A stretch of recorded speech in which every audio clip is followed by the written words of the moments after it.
Bertempat di kediamannya di Komplek Bunyamin Jalan Ayani Pal 7 Kabupaten Banjar, Wakil Wali Kota Banjarmasin memperingati Maulid Nabi Muhammad SAW 1444 Hijriah dengan mendatangkan Ustadz Zainuddin Rais.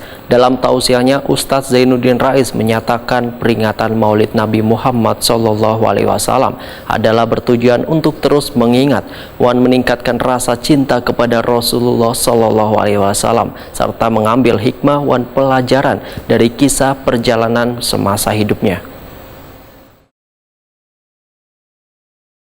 Bertempat di kediamannya di Komplek Bunyamin Jalan Ayani Pal 7 Kabupaten Banjar, Wakil Wali Kota Banjarmasin Arifin Nur memperingati Maulid Nabi Muhammad SAW 1444 Hijriah dengan mengundang kerabat dekat dan warga di sekitar serta kekanakan yatim besukan Minggu 2 Oktober 2022. Dalam tausiahnya, Ustadz Zainuddin Rais menyatakan peringatan Maulid Nabi Muhammad SAW adalah bertujuan untuk terus mengingat dan meningkatkan rasa cinta kepada Rasulullah SAW serta mengambil hikmah dan pelajaran dari kisah perjalanan semasa hidupnya. Menurut Ustadz Zainuddin Rais, Rasulullah SAW merupakan Nabi dan Rasul terakhir yang memiliki pribadi dengan sifat dan sikap yang sangat mulia. Sifat dan sikapnya ini, ujar Ustadz Zainuddin Rais, bisa membuat kedamaian dan menenteramkan serta menenangkan dunia. Sehingga sifat-sifat mulia yang diajarkan Nabi Muhammad SAW harus dicontoh untuk menjalani kehidupan yang lebih baik. Mereka hanya menggunakan akal tanpa ada ilmu yang mengisi akal mereka. Sayyidina Umar bin Khattab radhiyallahu anhu di masa jahiliyah beliau pernah mengubur anak perempuan beliau secara hidup-hidup ditanam di bumi. Karena apa? Karena dianggap pada masa itu kalau orang mempunyai anak perempuan itu aib bagi keluarga, itu hina, mencoreng kehormatan keluarga, ditanam, dikubur itu.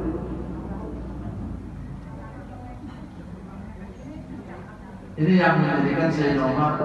Wakil Wali Kota Banjarmasin Arifin Nur Wahetakuni Prima TV memedahkan kegiatan Maulid Nabi Muhammad SAW ini sudah menjadi tradisi rutin yang dilaksanakan saban tahun lantaran banyak pelajaran dan pengetahuan yang bisa diambil dari bulan kelahiran Rasulullah SAW ini. Dihadirkannya kekanakan yatim ini menurut Arifin Nur adalah mencontoh sifat Rasulullah SAW yang sangat mencintai kekanakan yatim. Kehidupan beragama dan turunlah agama Islam. Nah, agama Islam ini lah yang dibawa oleh Nabi Muhammad, diturunkan, disebarkan oleh sahabat-sahabat Nabi, sehingga sampailah ke zaman sekarang. Pentinglah perubahan peradaban manusia ada punya tatanan kehidupan, baik itu antara kita dengan Allah, dengan sesama manusia, dengan alam lingkungan, kita ada punya aturan khususnya. Jadi aturan, ya ada yang ajaran yang diperbolehkan, mana yang harus ditinggalkan.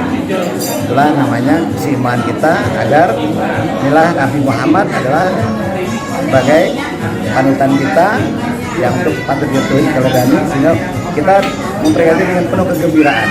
Kita gembira ada pemimpin yang bisa merubah peradaban manusia dari zaman kekufuran, zaman jahiliyah ke zaman yang lebih baik lagi untuk bisa memberikan kedamaian di negeri ini.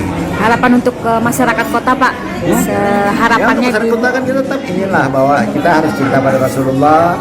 Nah, kita taat menjalankan apa yang perintahnya dan pemilihan segala harapannya, sehingga kita menjadikan masyarakat yang beriman bahwa untuk dan batuan. Nah, ini tujuan kita, sehingga inilah ajarannya. Arifin Nur berharap di peringatan Maulid Nabi Muhammad SAW ini, maka seluruh umat Islam akan lebih dimuliakan oleh Allah Subhanahu wa Ta'ala dalam menjalani kehidupan di dunia.